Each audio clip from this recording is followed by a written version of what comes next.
What's up with you guys? It's your boy Bagman, and as you can see today, I'm throwing it back a little bit with a 2K15 gameplay. And as y'all know, my favorite 2K of all time is 2K16, and second is gonna be 2K15. I don't know. I could do a list, but it'd probably go 15, 16, 17, 19, 18 of the last 5 games. That's the last 5. So that's the games that are like that's the games with a park mode on real online. That's not just my team. But that's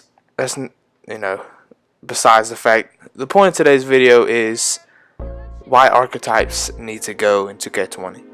So archetype system has been in since 2K17, and I've never been a fan of it. I know you have to switch it up at some point, and that's what they did from 2K16 to 16 to 17. My bad.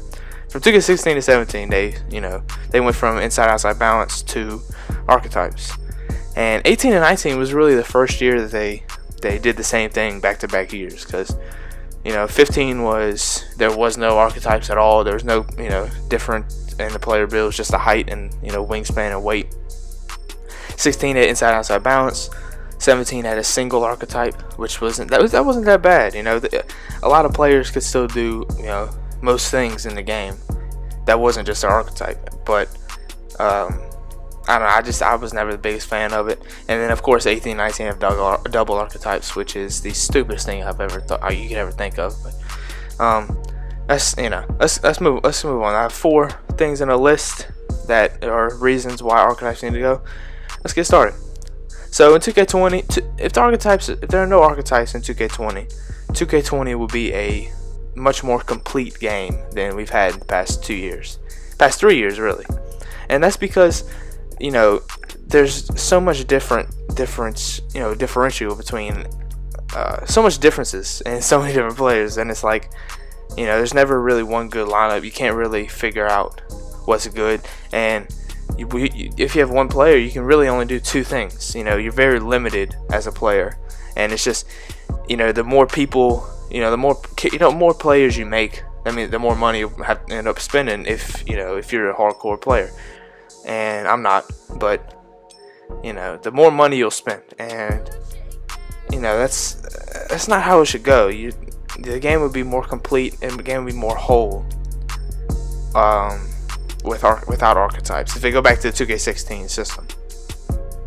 Number 2, removing archetypes in 2K20 will bring back the skill gap. So the skill gap is obviously, it's the difference. It's what the players actually have skill. It's knowing how to play, besides just cheesing the game, and besides just having a cheesy archetype. It's where the gameplay actually comes down to how good you are at the actual game. And the reason why 15 and 16 had such a great skill gap was because there wasn't really any differences. There was obviously with 16 inside-outside balance. Insides they can't really shoot at all, and outsides they don't have a crazy inside game. But outside, on my outside guard on 16, I did a between the legs dunk on this dude, and basically broke his leg. It was an animation where they lay down on the ground, and they it looks like they broke their leg. So it's not like everybody can really do everything.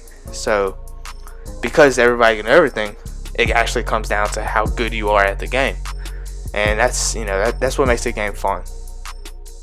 Number 3, removing archetypes will show that they are not money driven. They're not controlled. Their number one goal won't be to make money, because obviously for the past 2 years it has been to make money. So that's one of the biggest criticisms, with all the microtransactions and all that. The price of VC has gone up in the past years. The price of my team packs has gone up, and obviously this is a bad look for 2K and for Take-Two. It shows, it's any company that shows that they're driven by money is obviously, that's not good. You don't want to have that image on you, and by doing this, people will spend less. And even going from the $100 pre-order bonus, or $100 to get the game early, moving that back down to $60 like it's been the previous 4 games, like that'll just, all these little things will show that they're not controlled by money. which all together, those three prove that archetypes need to go. So, thank y'all for watching. I really hope y'all enjoyed. Leave a like and subscribe. I'm out. Chill.